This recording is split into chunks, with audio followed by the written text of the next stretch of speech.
Sehat itu penting. Yuk cari tahu aneka tema seputar kesehatan bersama para narasumber kompeten dalam Health Talk.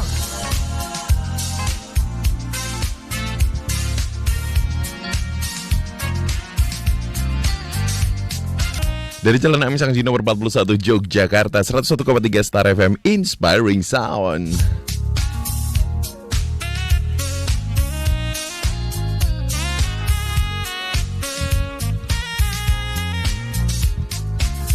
Selamat malam pendengar, malam Jumat. Kenapa nyebutnya malam Jumat sih? Nggak apa-apa deh. 3 November 2022, bulannya bulan pahlawan, menyongsong juga Hari Kesehatan Nasional yang tepat akan muncul di 12 November 2022 besok ya. Kita songsong dengan obrolan di malam hari ini bersama dengan Health Talks di 101,3 Star FM Inspiring Sound dan juga Universitas Sanata Dharma Yogyakarta.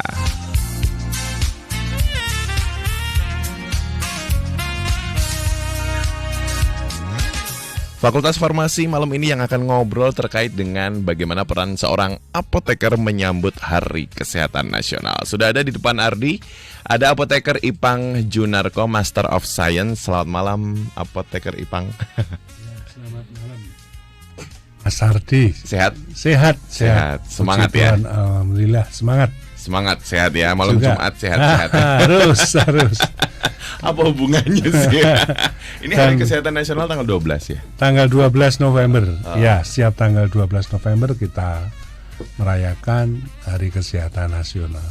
Hari Kesehatan Nasional yang bahwa kalau misalnya kita telisik lebih dalam lagi bahwa ternyata sehat itu nggak sesimpel yang katanya ya udah sehat gitu ya. Ya, betul. Ternyata luas sekali. Sangat banyak parameter sehat. Parameter sehat banyak banget. Apalagi ini KPN Ardi nih ya.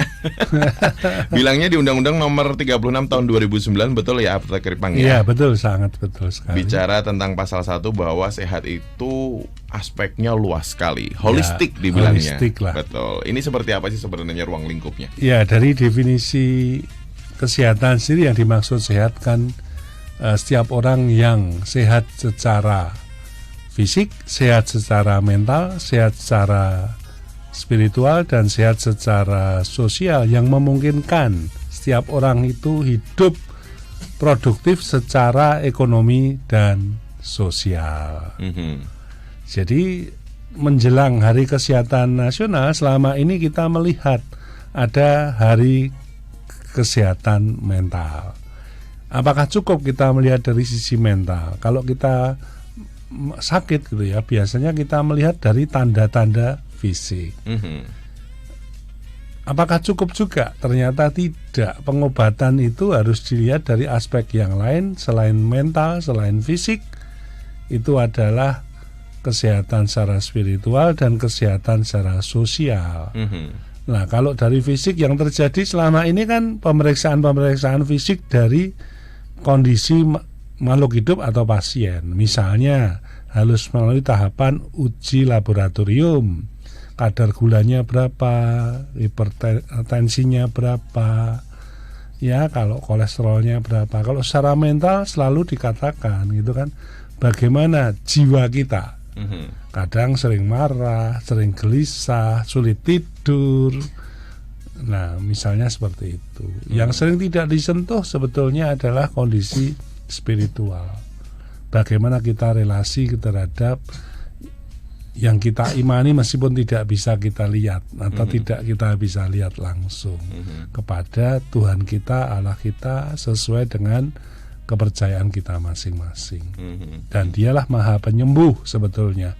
Kita sebagai bagian tenaga kesehatan tidak hanya apoteker tapi dokter gigi, perawat, ya kemudian mungkin asisten apoteker, tenaga kesehatan lain. Itu adalah sarana menuju sehat yang sebetulnya itu sehat dalam arti penyembuh itu kan hanya Tuhan sendiri. Yang terakhir jangan dilupakan relasi sosial. Relasi sosial ini hubungan dengan alam, hubungan dengan sesama kita, seperti itu. Oke. Jadi luas banget ya nih, Ya, Apoteker sebetulnya. Ipang ya, berbicara tentang Hari Kesehatan Nasional. Kita semuanya back to basic ya, bahwa ternyata sehat itu nggak sesimpel nggak batuk, Ya, itu fisik ya. nggak pilek, Ya, itu itu fisik. baru fisik. Itu fisik, nggak cuman bahagia doang. Nah, bahagia itu dari sisi mental atau jiwa, Mental gitu kan. atau jiwa, Tapi bahagia betul. perlu, karena kan Harus, ada ya. filosofi kan hati gembira adalah obat. Iya. Ya. Kalau jiwa kita sehat, pasti yang lain mestinya ngikuti. Gitu. Betul, itu banyak banget ya keluar di TikTok gitu ya, Iya. keluar di Reels gitu ya, kalau hati gembira adalah obatnya, katanya gitu. Tapi Iya, ternyata itu juga jiwanya nggak cukup dulu. ya. Iya. Nah, kalau mengurung diri terisolasi, nggak bisa bergaul dengan orang lain, ya itu sakit dari sisi sosial. Contoh, kadang kalau terutama anak-anak muda ya berjerawat, itu kan Ya. menutup diri, nggak malu kalau ke sekolah, malu untuk ya bertemu dengan orang lain, itu juga tidak sehat. Insecure. Iya, itu yang terjadi. Sama keadaan saat COVID ya, kita diisolasi, nggak boleh dengan anak sendiri, nggak boleh bertemu. Nah, itu juga mempengaruhi sebetulnya. Ini khawatirnya berlebihan ya. Ya, itu. Khawatirnya berlebihan. Kemudian kalau secara segi spiritual tuh bagaimana hubungan kita dengan Sang Pencipta, atau Iya, sesuatu betul. hal yang kita yakini Gini, ya. misalnya gitu ya, waduh kok kena COVID padahal saya itu sudah menyumbang banyak. Waduh. Iya kan? Nah, terus Iya. marah sama Tuhan. Tuhan kok saya dikasih, sudah Oh. berbuat baik kok dikasih sakit. Jadi bagaimana memahami tadi hubungan relasi dengan Tuhan, rasa syukur itu, rasa rahmat. Oh, saya baru dikasih sakit, rahmat sakit, berarti kan saya saatnya istirahat dulu lah. Betul. Harusnya kan begitu cara memahaminya. Konsepnya adalah memaknai ya sebenarnya. Memaknai. Kalau kita bicara tentang spiritualitas Iya. nih, deep banget nih pendengar ya, karena memang ya up and down setiap manusia itu Betul, pasti sangat terjadi. variasi seperti itu. Dan itu nggak hanya sekedar konsep sih pendengar ya, karena memang kita sebagai manusia dewasa pun juga ikut merasakan hal tersebut. Ya. Apalagi kemarin, bukan kemarin ya, ini masih pandemi juga ya Pak. Ya, Pandemi betul. kita masih diajarkan terus untuk bisa memaknai setiap proses perjalanan. Ya, di sekitar hari kita kedua ini. COVID di atas 4.000 di Indonesia. Nah, XBB ini sudah sudah nungguin di sana kalau Ya, padahal masuknya baru bulan September ya itu di Iya, secepat itu bisa nyampe Iya. sini ya. Dan ternyata Yogyakarta menurut Humas Jogja melalui Instagram jumlahnya pun juga sudah ratusan, naik juga nih Nah, terkait ini, dengan COVID-19. Ya, di Jogja posisinya masuk berapa besar ya? 5 besar ya. 5 besar nih. Ya. Ini karena kota yang paling sering dipakai buat wira-wiri kayaknya. Ya, penularan itu kan bisa dari mana saja. Iya, betul. Tapi yang pada prinsipnya kan tadi itu kan secara fisik. Kalau dites kan harus tesnya tes Yes. apa? Tes PCR. Kalau apalagi musim sekarang kan tanda-tanda sakit itu ada demam, ada sesak, ada bersin. Padahal belum tentu itu yang dinyatakan COVID kalau dia tes PCR atau mondok. Betul. Ya. Nah, tapi belum tentu juga itu COVID, karena yang tidak tes PCR juga banyak lah. Ya kan? Dan Aduh, tertawa saya. nah, cuma masalahnya gini, cara memang memandangnya, memahaminya. Mhm. Tes itu kan suatu alat untuk cek fisik. Yes. Tapi bagaimana dia menerima itu dengan rasa gembira, sukacita, itu secara jiwa kan sudah bukan COVID bisa dikatakan. Secara spiritual bagaimana dia memahami, oh saya sudah harus istirahat karena saya sedang flu, sedang batuk. Mestinya kan gitu. Terus yang lain, ya secara relasi sosial saya harus pakai masker. Nah, gitu kan, kalau memang sakit loh ya. Sebagai bentuk awareness kita, Iya. kepedulian kita Kepedulian juga kita kepada orang lain juga. Nah, ini kompleks banget nih ya berbicara seperti itu, karena pada dasarnya selama ini ya udah lagi batuk diobatin, asetilstain masuk ya. Nah, nanti apoteker pakai ya. sirup lagi. Ya. Heboh lagi. Heboh lagi. Ntar ini lagi nefrotoksik lagi, Nah, apalagi makanya gitu sebetulnya ya. yang utama adalah bagaimana kita tidak membuat gelisah Iya. masyarakat umum dan bingung. Aha.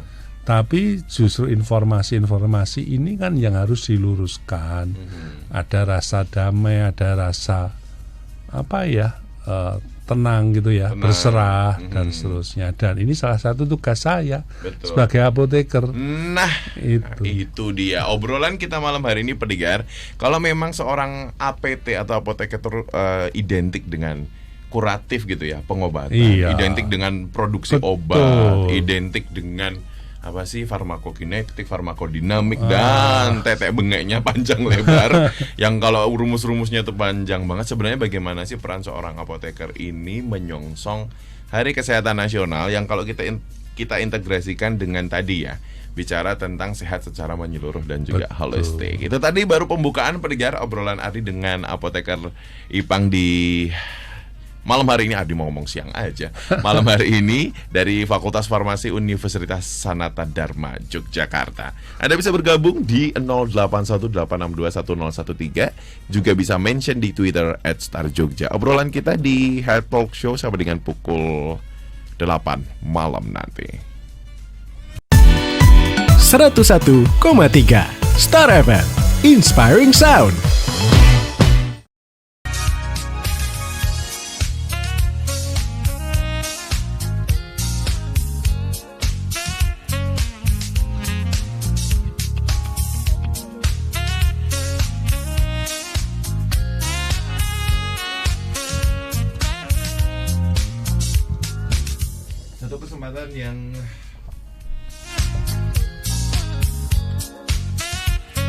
Satu kesempatan yang berbahagia banget sampai Ardi salah naikin feeder lo ya.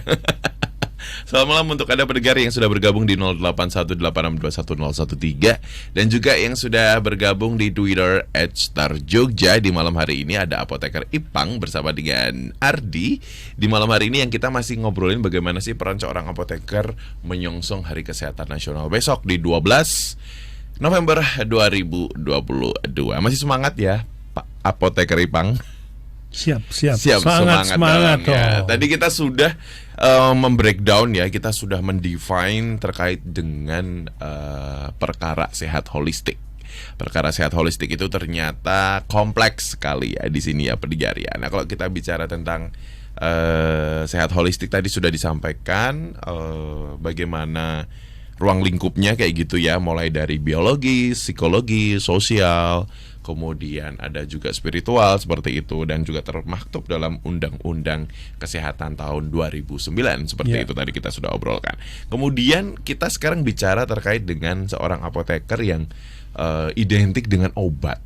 Identik dengan, kalau di dalam pelayanan kesehatan ada preventif, promotif, kuratif, rehabilitatif, ada juga konsepnya nih kayaknya apoteker ke kuratif nih. Nah, ini sebenarnya seperti apa sih apoteker itu sendiri? Kan kita tahu sendiri ya kalau apoteker memproduksi zat obat atau vaksin gitu ya. Terus kemudian nanti ada pengobatan intra ataupun ekstravaskuler. Jelimet banget. Jadi kalau intra itu dalam pembuluh darah, pendengar, ekstra itu di luar pembuluh darah. Ini seperti apa sebenarnya? Iya, betul. Apoteker sendiri. Ya, pada prinsipnya begini. Selama ini apoteker hanya dikenal mulai dari membuat produk di industri ya, dari sisi kualitas, dari sisi di situ ada jaminan mutu supaya sampai ke masyarakat itu betul-betul dipakai mengatasi gitu ya permasalahan kesehatan atau penyakit. Itu pengobatan kebanyakan. Tapi di luar itu kita sudah zaman sekarang kesehatan itu harus dimulai dari pola hidup, preventif, pencegahan. Jadi tidak hanya berpusat pada pengobatan saja, tetapi bagaimana kita menjaga, memelihara kesehatan itu jangan sampai kita sakit dulu. Nah, kita ingatlah ada 6 prioritas kesehatan yang diluncurkan sekitar 10 oleh Menteri Kesehatan, sekitar oleh Jokowi sendiri yang ditugaskan kepada Menteri Kesehatan. 6 pilar itu salah satunya masalah bagaimana terjadi penyakit katastrofik di mana ada semacam 4 penyakit besar yang menguras keuangan negara. Karena apa? Tanpa pencegahan. Sehingga BPJS itu BPJS itu Chaos. chaos. Oh, Karena iya. biayanya yang pertama adalah penyakit ginjal. Yang kedua penyakit jantung. Yang pertama jantung. Jantung. Ya, yang kedua adalah penyakit kanker. Yang ketiga adalah penyakit penyakit ginjal. Keempat tuh penyakit ginjal. Yang ketiga itu kalau nggak salah penyakit-penyakit yang berhubungan dengan stroke.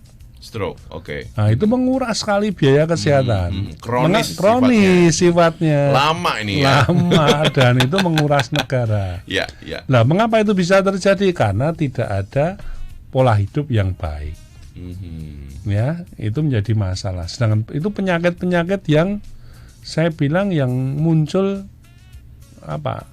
bukan penyakit degeneratif. Degeneratif itu artinya penyakit karena misalnya diturunkan hipertensi, Ya, gula. Meskipun itu juga masih ada, tapi kan biayanya murah sebetulnya, pengobatannya murah. Tapi kalau jantung tiba-tiba harus pakai ring gitu ya, lah itu yang mahal kan. Obat kanker juga langsung tiba-tiba harus diinjeksi dengan obat, mahal juga. Repot. Nah, Belum lagi perkara efek samping. apalagi karena sampai hari ini kan memang tidak ada obat yang langsung peleng gitu loh. Nah, itulah masalah kita. Ya, kalau bisa para pendengar kita harus betul-betul bahwa Star FM ini bisa menjadi inspiring sound ya, buat masyarakat gitu. Bagaimana kita di hari kesehatan ini momen yang baik untuk preventif atau melatih pola hidup sehat. Jangan sampai sakit baru sadar.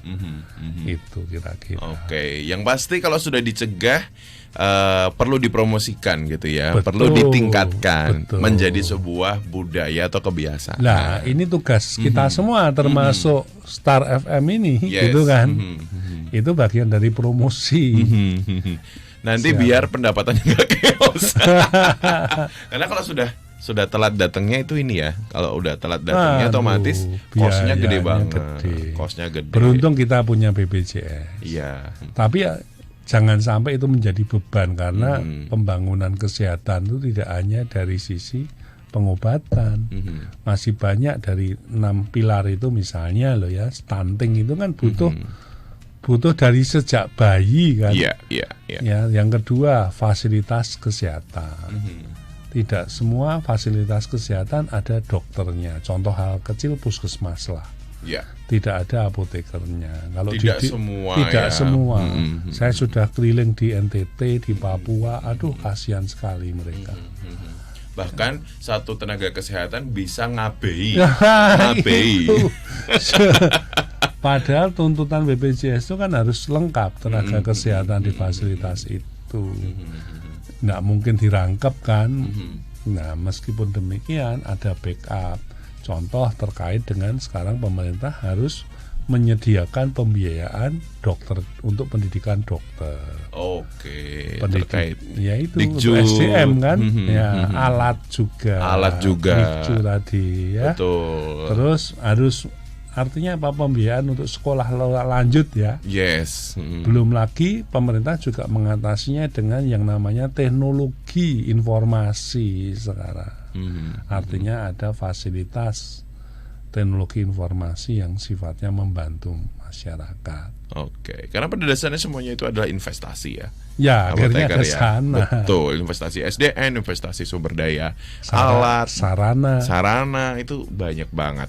Nah, sekarang kalau kita bicara mengenai apoteker itu sendiri yang akan berperan dalam Hari Kesehatan Nasional, di mana sih titik berat seorang apoteker ini ke masyarakat itu? Kalau kita bagi berdasarkan minat ya, tadi kita ngobrol di off air, seorang apoteker tuh ada yang hands on, langsung pegang pasien, langsung ketemu masyarakat gitu, yang disebut sebagai seorang apoteker klinis, betul?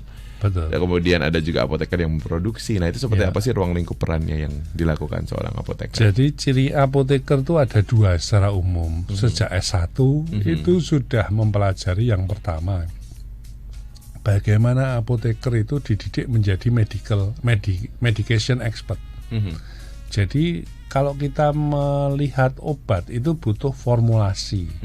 Dari mulai zat aktif dan bahan pembawa itu adalah formulasi yang dibutuhkan dari sisi yang namanya kualitas. Ya, terus yang kedua, bagaimana diformulasi dengan baik dari mulai bahan baku sampai bahan jadi.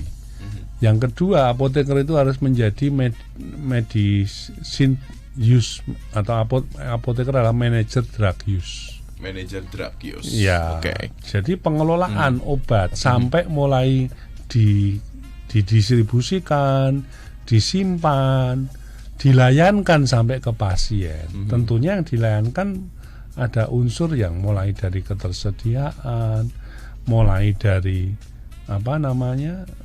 sesuai dengan pasien, sesuai dengan penyakit, benar obat ya. Benar obatnya atau 4 tepat 1 W, tepat dosis, tepat pasien, tepat penyakit, bisa dibilang tepat obat. Yang terakhir adalah waspada ya, tapi tetap waspada. Kita tidak semuanya kita bisa memakai obat, tapi di sana kehadiran apoteker sangat membantu tadi keberhasilan terapi pasien. Betul. Keberhasilan terapi kalau Ardi ingat biasanya kalau ngambil obat di di farmasi ataupun mungkin di apotek segala macam pasti ada apoteker yang akan mengedukasi kita ya. Betul. Pak, ini nanti diminumnya di bawah lidah. Ya, Pak, ini nanti 2 kali. Jangan salah juga nanti bilang ini minumnya lewat dubur. Nah, Bukan diminum ya. Nah, dikira minum lewat pakai bubur gitu kan. Imin. Macam-macam ya, Pak ya. Betul. Dikira makannya bersama bubur padahal lewat dubur atau anus. Oke. Nah, kan belum lagi nyimpan. Ya. Oh ya, harus disuhu sekian. Sekian lemari es ya misalnya. Betul. Atau suhu kamar. Sama seperti vaksin. Oh ya, termasuk di dalamnya kalau misalnya udah pernah dipakai, Ya. jangan diminum lagi. Ya, itu. Betul. Ardi jadi inget nih punya obat sirup apa gitu ya, disimpan terus berasa ntar kapan diminum. Itu Ya. stabilitas sangat dipengaruhi efek obat. Sangat pengaruh sekali ya, pendengar ya. Jadi kalau udah dibuka ya beli lagi lah ya. Ya, betul. Baik, itu tadi dari segi expert dan juga dari segi pelayanan langsung ya kepada seorang apoteker melakukan intervensi kepada masyarakat. Nah, ini ada yang bergabung Apoteker Ipang di Instagram nih, coba Ardi klik tadi, sudah Ardi kepoin. Ini sepertinya yang lagi heboh ya di kalangan kita sekitarnya, dari Eka Lavairian. Obat yang dijual bebas itu sebenarnya aman tidak sih? Ya, karena terkait dengan penggunaan obat panas yang kemarin. Lagi-lagi perkara paracetamol sirup yang dijadikan kambing hitam ya. Bagaimana pula dengan obat turun panas yang lagi heboh ini. Jadi kalau kita ngobrol ini terkait dengan golongan obat kali ya, Apoteker Ipang ya. Siap. Biru lah, hijau lah, merah lah, keras lah, apalah banyak gitu ya. Itu kalau mau detail lagi bisa 2 SKS ini ya. atau 2 pertemuan kita di sini gitu kan. Tapi baik, masyarakat juga harus cerdas memilih obat. Yang pertama, kalau obat bebas itu logonya lingkaran warna hijau. Obat bebas terbatas itu lingkaran warna biru. Tapi jangan lupakan di sana ada nomor register. Register misalnya obat bebas ya, itu tulisannya nanti kalau dia merupakan generik itu GBL. Generik bebas lokal, itu buatan di nomor register. Selain logo loh ya. Kalau bebas terbatas, generiknya namanya GTL, generik terbatas lokal. Itu hijau juga. Oh, baik. Biru. Biru. Oke, ya, biru. Biru itu boleh digunakan, tapi dalam jumlah terbatas dan ada perhatian di sana, ada peringatan. Syarat dan ketentuan. Ya, itu. Itu kalau bebas lebih jauh dari efek samping, efek toksik itu. Oke. Berarti kalau yang si hijau sama biru ini sendiri tidak memerlukan peran profesi kesehatan lain dalam hal ini dokter untuk mengambil keputusan dalam Ya, arti betul. kita bisa beli di Masyarakat apoteker, bisa. di apotek, Apotek bisa. itu lebih baik ya, kita bisa konsul juga. Meskipun demikian di market kan marketplace atau di supermarket juga bisa kita dapatkan. Bisa didapatkan. Iya. Nah, kalau yang selama ini yang tadi ditanyakan adalah obat yang dijual bebas selama ini itu aman atau tidak? Ya, Nah, sebetulnya pemerintah awalnya kan ini masalah kan dari Gambia ya. Zambia, betul. Ya, itu kalau nggak salah berawal dari berita di Reuters itu September tanggal 14 tahun 2022.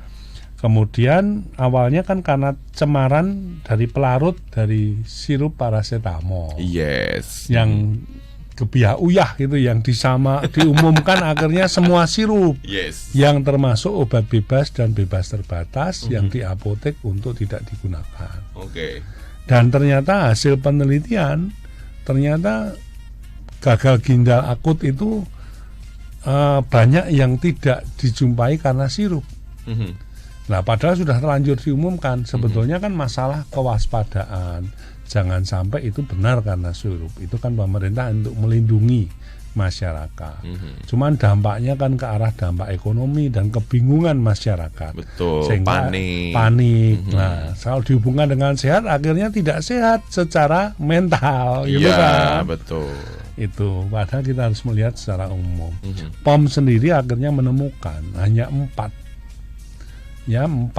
produk saja, yang lain sudah bisa dinyatakan aman. Ya. 4 produk itu dinyatakan sebagai seperti apa tuh? Karena begini, yang 4 produk ini cemarannya melebihi ambang batas. Oh, Cemaran tapi itu bukan hijau dan biru atau gimana? Itu obat-obat yang justru yang hijau kebanyakan dan biru. Itu.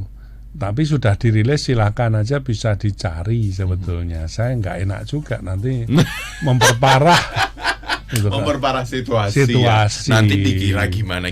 Ya, kalau saya lebih senang kita menghadapi tadi kegembiraan lah, jangan panik. Maka Bapak Ibu kalau ada kepanikan ya hubungi apoteker. Di apotek teman-teman saya banyak yang praktek dengan baik dan akan terbuka. Bapak Ibu juga bisa mengakses kok 4 obat itu apa. Di mana-mana juga udah dijelaskan ya, juga, betul. Itu. Dan kita juga sudah yakin bahwa pemerintah sudah bergerak dalam hal ini 4 obat itu sudah ditarik. Dan beberapa yang memang dikatakanlah safe tetap boleh beredar dan digunakan. Ya, sudah dirilis banyak yang sudah boleh beredar. Makanya untuk lebih kepastiannya ya silakan hubungi apoteker yang tahu persis mana. Betul. Dan yang latah itu akhirnya semua sirup termasuk jamu yang tidak boleh lah, kan keliru toh sebetulnya. Yang ini ya, fitofarmaka. Ya, fitofarmaka, obat herbal terstandar, jamu dan seterusnya. Padahal mereka pelarutnya memang pelarut yang dicurigai kan yang awalnya itu dari bahan polietilen glikol. Iya, etilen glikol ini jadi terus sorbitol, kemudian gliserin. Tapi kan masalah utamanya bukan itu, cemarannya sebetulnya. Artinya kalau cemaran bagaimana? Dari bahan baku kualitas pelarut tadi itu tidak terkontrol sejak awal. Cari murah. Dalam proses ya merubah pakai bahan yang kualitas lebih murah, lebih rendah dari yang didaftarkan di awal. Jadi bisa merubah cemaran fungsi. Tadi ya bukan fungsinya sama paracetamolnya. Tapi cemaran itu kan ibaratnya ya, katakanlah di situ kan kualitas nomor 1 diganti kualitas nomor 2. Kalau dulu lolos karena proyek ya Pak ya. Ya kan habis pandemi kan. Habis pandemi kan kita fokus ke pandemi. Ya. Itu yang menjadi masalah. Ceritanya mau recovery. Ya. So, ya paham. Saya dapat poinnya nih pendengar ya. Oke. Yang pasti sekarang apapun kejadiannya ini kan memang perlu kita maknai ya. Ambil hikmah gitu ya. Alhamdulillah sudah terilis. Ya. Alhamdulillah gitu. Memang jangan sampai ini meluas. Munculnya awareness di sekitar Jadi kita. apa yang harus kita lakukan sebetulnya ya pola hidup tadi itu. Iya, betul. Ya, kita diingatkan dengan akan terjadinya resesi. Ya kembali kembali ke apa yang ada di jangan jangan latah ya apa-apa kalau yang apa-apa dicampur-campur. Kalau kita lihat sekarang belum larinya sebelum ini kan masalah teh manis kan. Ya. Kalau saya gampang ya sudah saya minum yang teh yang saya punya di rumah. Kalau enggak ya minum air putih gitu kan. Jangan tergoda dengan macam-macam yang dijual di high class ya. Yes. Di mall dan seterusnya.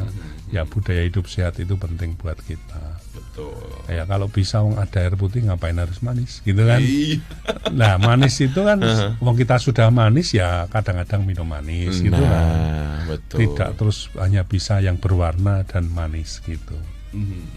Nah ini semuanya kembali lagi ke basicnya bahwa terkait dengan kalau misalnya tadi ada kejadian obat yang dirasa tidak sesuai gitu ya. Kalau mungkin kitanya sudah yakin dan memaknai itu pasti insya Allah semuanya juga tidak akan mengarah ke hal-hal yang kita tidak inginkan gitu ya. Betul. Kalau dari segi sosial pun juga nanti kita bisa bertanya, berdiskusi dengan apoteker atau expert-expert yang lain. Jadi bukan berarti kalau high class hidup kita itu pasti aman gitu. Betul. Iya kan? Betul sekali. Dan ini ada juga yang bergabung di WhatsApp di 0818621013. Ini ada Trihas di Purworejo. Tadi sudah diintip ini ya. Ini selamat malam, semoga sehat selalu. Mau tanya agar kita tahu tubuh kita sehat, apa perlu dicek kesehatan dan itu dilakukan 6 bulan sekali atau tiap bulan. Ini sudah di tingkat penyidikan tentang obat-obatannya. Ini beliau baru saja nonton di salah satu TV nasional. Kasus gagal ginjal akut di Indonesia, data per 1 November 2022, kasus meninggal 178 orang dan dari total kasus 325. Ya. Concernnya adalah tentang medical check up. Ini dilakukan baiknya setiap bulan atau 6 bulan sekali, yang biasanya mungkin disarankan sama teman-teman di MCU nih. Atau seperti apa, silakan. Ya, medical check up tetap perlu. Itu satu. Terutama untuk usia-usia sekarang, kalau dulu bilangnya 40 tahun ke atas gitu ya. Itu perlu waktu ya, setiap tahun itu minimal lah. Ya, setiap tahun sekali itu tes yang lengkap lah. Atau 2 tahun gitu ya. Tapi kalau memang kita punya gejala atau riwayat ya langkah baiknya terkontrol. Itu terkontrol itu artinya misalnya kayak orang gula, diabetes, hipertensi, ya itu sebulan sekali lah. Ya, kontrol dua tes itu dari sisi fisik, kesehatan fisik, sehat secara fisik. Tapi jangan lupakan secara mental juga harus siap gitu kan. Tapi jangan mental yang ibaratnya menyedihkan atau menggelisahkan atau menakutkan. Sesuatu yang menakutkan itu memperparah kesehatan kita. Dan jangan lupa bersyukur tadi, sehat secara spiritual, tetap ibadah. Secara sosial ya kita tetap mau ronda ya silahkan ronda gitu kan. Nggak itu terus membangun ngontrol relasi ya. Mau dengan sosialita ya silahkan, ada kalanya, tapi jangan terus terlalu gitu ya, berlebihan. Nah, kalau kita lihat masalah kasus GGA ini, itu kan tidak serta-merta karena sirup kan sebetulnya. Apa yang ada jangan lupa loh, tahun 2012 kalau nggak salah, itu pernah ada masalah dari kualitas air. Oke. Ya. Nah, kualitas air ini masalah sanitasi, air sumur kita, air mandi kita coba dicek. Kalau sensus penduduk, awalnya ditanya jarak sumur dengan septic tank berapa. Nah, kita harus hati-hati gitu kan. Tercemar juga. Apa yang kita masak pasti menggunakan air. Tapi ini sekali lagi bukan saya mau menakut-nakuti, tapi kan tolong dilihat setiap kegiatan itu ya tadi ambil semacam hikmahnya. Saya kok sakit kenapa ya? Contoh sebenarnya mudah kok ini deteksinya. Kalau memang gagal ginjal itu kan tandanya untuk anak-anak itu karena kurang minum. Atau pipisnya atau ya kencingnya kurang. Nah, ini harus curiga kan, minumnya banyak kok kencingnya kurang. Direhidrasi nggak ngefek. Diminumin nggak ngefek. Ya. Nah, what happen ini? Atau mungkin minum terlalu banyak suplemen yang mengandung zat-zat yang membahayakan fungsi ginjal. Kan bisa. Betul. Kan sehat itu kan belum tentu kita harus suplemen. Ya kan? Itu tadi. Sehingga apa, dari fisik tadi bisa diamati ini yang keluar berapa. Kalau pakai pempes ya kadang-kadang hilang di pempesnya kan. Nah, kadang-kadang dianggap kalau sudah bisa tidur ternyata kencingnya di pempes. Nah, kita tidak bisa menghitung. Itu. Betul. Terus kalau misalnya lo kan anak-anak kan menyusui, ya ibunya sekarang yang dilihat gitu kan, jangan terus hanya anaknya. Itu semacam itu. Maka ya pola makan sangat penting juga. Cara hidup sehat kita sangat penting juga. Oke, pola makan, pola hidup, istirahat, semuanya sangat berkaitan, terintegrasi gitu ya. Kompleks sih ya, memang kayak masalah kehidupan ya. Ipang ya. Baik, ini juga ada yang bergabung di Instagram, yang sudah bergabung nih, coba Ari klik dulu. Tadi yang bertanya di Instagram ada Den_Nugi. Sekarang kan lagi rame soal obat sirup, sampai ada apotek yang tidak melayani pembelian obat masuk angin cair. Nah, yang happening. Jadi tadi digeneralisir ya. Akhirnya. Semua. Apa komen dari apoteker Ipang? Ya, definisi sirup itu berbeda sebetulnya. Sediaan sirup yang pertama, kalau yang sediaan cair obat tradisional itu tidak seperti yang dimaksud oleh rilis pertama itu dari Kemenkes. Di sana dinyatakan obat sirup, sediaan sirup, obat bebas atau bebas terbatas. Padahal di situ obat sirup, tapi bukan termasuk obat bebas terbatas yang tadi dari obat tradisional. Dia adalah obat sirup bentuk cair, golongan jamu atau obat herbal terstandar atau fitofarmaka. Dari istilah itu aja sudah beda. Membuat gerah atau membuat gelisah. Ya, itu. Jadi ini penting juga. Mestinya pemerintah itu juga membantu masyarakat, jangan cemas lah. Jangan membuat kehebohan lah. Jadi harus jelas juga. Termasuk yang akhir-akhir ini kan Fomepizol kan, tiba-tiba harus import antidot. Ya, Bapak Ibu harus tahu, teman-teman harus tahu. Ya, Fomepizol itu antidot bukan obat. Ada yang bilang ini obat untuk gagal ginjal akut. Nah, itu adalah obat, bukan obat, antidotum atau anti racun jika kadar dalam 1-3 hari di darah itu ditemukan etilen glikol atau dietilen glikol pada kadar di atas yang sudah ditentukan. Kalau nggak salah sekitar berapa ya? Kalau nggak salah sekitar 1-1,64 gram. Itu cukup besar loh per kilogram berat badan. Ya, kalau nggak ada ya ngapain dikasih obat? Atau kalau sudah tidak ada di darah kan itu artinya merusak pada organnya. Dikasih Fomepizol ya nggak bantu, sudah nggak ada di darah. Nah, ini yang sering saya sampaikan, harusnya dilihat dulu masih ada nggak cemaran etilen glikol dan dietilen glikol ini. Kalau nggak ada ya jangan dikasih antidot Fomepizol yang dianggap oleh banyak orang itu sebagai obat. Padahal tidak. Anti racun supaya tidak terbentuk metabolit atau di ginjal itu tidak terdapat asidosis, bentuk metabolit keracunan gitu. Karena sudah memang menumpuk di ginjal. Karena akumulasi ya. Mestinya itu yang dibiopsi kan, diambil dulu ginjalnya, diperiksa dulu darahnya. Itu jangan terus semuanya dikasih Fomepizol tadi. Ya, itu tadi. Karena handphone kita sekarang semuanya sudah smartphone ya. Tentunya menjadi masyarakat harus lebih smart daripada handphonenya. Baik, itu tadi pendengar obrolan Ardi bersama dengan apoteker Ipang Junarko di Health Talks malam hari ini bersama dengan Universitas Sanata Dharma Yogyakarta dari Fakultas Farmasi. Mungkin ada closing statement terkait dengan tema kita hari ini, terkait bagaimana apoteker bisa memiliki peran kepada masyarakat agar kita semuanya bisa sehat secara holistik. Iya, Yang pertama, sebetulnya apoteker itu punya peran yang sangat baik di samping tenaga kesehatan lain.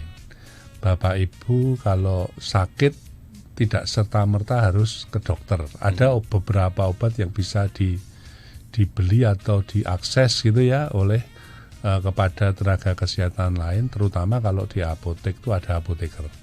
Di rumah sakit juga bisa di instalasi farmasi itu ketemu apoteker. Ya, bahasa kita bilang bahwa tanya obat tanya apoteker. Tapi kalau terkait fisik tanya ada dokter, ada fisioterapis, ya ada perawat. Itu sangat membantu untuk kolaborasi. Kalau kita bilang siapa tahu apoteker ya harus melalui tahapan pendidikan. Kalau di kampus saya Fakultas Farmasi Sanata Dharma menekankan keunggulan dari sisi kualitas. Yang kedua daya saing. Kompetitif. Kompetitif karena banyak perguruan tinggi farmasi. Yes. Ya kan? Sekarang sudah tapi dari 300-an prodi farmasi S1 itu hanya yang bisa menghasilkan apoteker nggak lebih dari 60. Nggak lebih dari 60. Ya, dari 300. 1:5. Ya. Oke. Tapi masih belum memenuhi kebutuhan rasio apoteker dengan jumlah penduduk. Nah, dengan kata lain kesempatannya masih sangat luas. Jadi selain kompetitif, sekarang yang diperlukan lagi pilihlah perguruan tinggi termasuk sekolah apoteker baik itu tingkat S1 maupun S2, S3 itu dari sisi kepedulian. Betul. Jadi tidak hanya berkualitas, kompetitif tapi juga harus peduli. Humanisnya. Ya, dan karakternya itu ada di perguruan tinggi saya yaitu Fakultas Farmasi Universitas Sanata Dharma. Nah, gitu nih ini jelas banget ya di situ. Jelas. Karena diukur dari kualitas akreditasinya. Betul. Sudah terakreditasi unggul ya?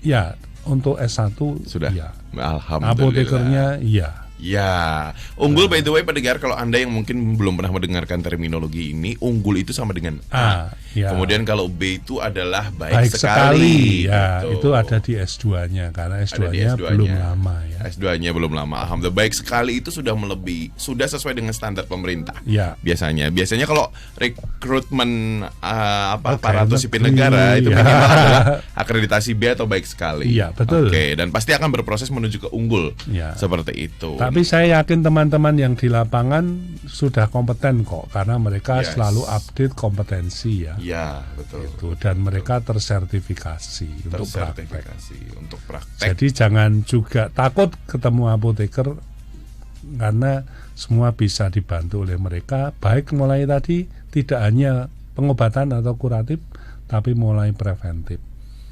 Itu sampai ke arah promotif, mereka akan siap sedia mendampingi masyarakat. Betul, sehingga dapat meningkatkan derajat kesehatan masyarakat dan itu tujuan pembangunan kesehatan di Indonesia. Oke, jadi kata kuncinya di apoteker adalah tanya obat, tanya apoteker. Gitu, karena memang si profesi kesehatan ini cukup banyak. Dan perlu kolaborasi loh, jangan dikira hanya apoteker yang bisa menyelesaikan, tidak. Betul. Ini karena menang butuhnya interprofesional profesi ya. Betul. Iya, dan di hari kesehatan ya bukan hanya tenaga kesehatan satu-satunya yang berperan. Ya, kalau kita lihat ya kita harus sadar diri masing-masing punya porsi, punya kompetensi dan harusnya kasus-kasus penyakit hari ini yang terjadi ya itu harusnya dibahas secara interprofesional. Maju bareng dan kepentingannya harus sehat secara fisik, fisik, mental, spiritual dan sosial. Yes, menarik banget sesuai dengan mimpi di undang-undang tersebut ya. Sejak 2009 loh itu. 2009 itu udah berapa tahun ya? Udah lama ya. Udah lama banget. Baik, itu tadi pendengar obrolan Ardi bersama dengan apoteker Ipang Junarko Master of Science menyongsong Hari Kesehatan Nasional di tanggal 12 November 2022. Semoga kita semuanya diberikan kesehatan, diberikan kebahagiaan, diberikan segala bentuk hal-hal yang terkait dengan keseimbangan hidup ya. Ya, itu penting sekali. Terintegrasi dan bisa holistik gitu ya pendengar ya, dan tentunya tidak ada hal-hal yang menghalangi rintang di sekitar kita. Satu lagi loh, yang memungkinkan orang hidup produktif dan secara ekonomi dan sosial. Ekonomi dan sosial, seperti itu. Kalau Anda pengen banget gabung dengan prodi terakreditasi unggul juga gitu ya, dan ingin berkontribusi dan memiliki kesempatan yang cukup luas, tadi disampaikan rasionya ini secara hitung-hitungan aja, kesempatannya sangat luas banget karena baru 300 program studi apoteker dengan S1 300 program studi farmasi. sarjana farmasi yang tersedia hanya 60 apoteker. Ya. Dan ini sangat kompetitif banget. Gak cuman bicara kompetitif tapi bicara juga tentang bagaimana kepedulian, caring. Nah, itu nilai-nilai atau value yang diturunkan di Universitas Sanata Dharma Yogyakarta. Salah satunya memperjuangkan nilai-nilai altruistik. Altruistik itu lebih punya motivasi menolong orang lain daripada dirinya sendiri. Nah, lebih daripada sekedar caring. Ini altruism gitu ya. Wah, ini filsafat banget ya pokoknya.